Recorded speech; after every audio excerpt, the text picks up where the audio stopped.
nhiều.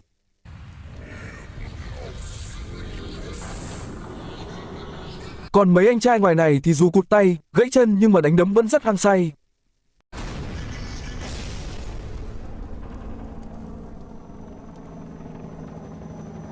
Được trang bị thêm vũ khí thế này, xem ra trận chiến sẽ được diễn ra liên tục. Họ sẽ không có thời gian để sửa chữa cho trận đánh tới.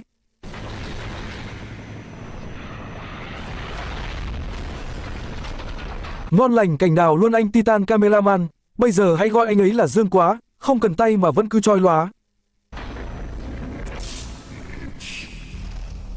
Wow, Titan TV Man còn có khả năng truyền năng lượng lõi nữa sao? Năng lượng tím, kết hợp năng lượng xanh. Kiểu này thì bọn Skibidi Toilet sẽ bị xanh mặt và bầm tím hết người.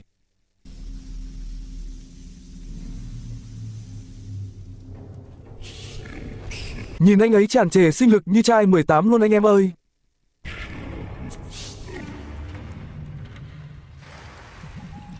He he, mình cũng muốn tràn trề sinh lực như trai 18 tuổi nữa. Hai anh Titan đã từ chối rồi, các bạn có biết nguyên nhân vì sao không? Hãy để lại giả thuyết trong phần bình luận nhé.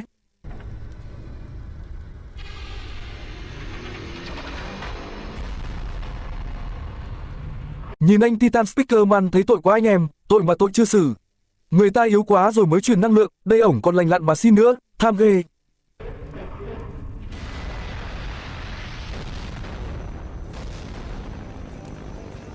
Anh em tập hợp lại, chuẩn bị trận chiến tiếp theo nha, còn tôi sẽ núp trong bụi quay lén cho an toàn.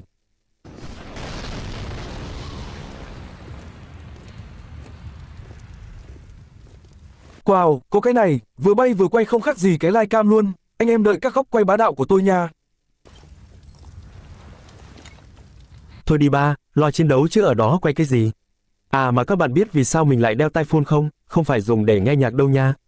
Thôi chào các bạn nhé, tắt máy quay đi làm việc được rồi đó ông bạn.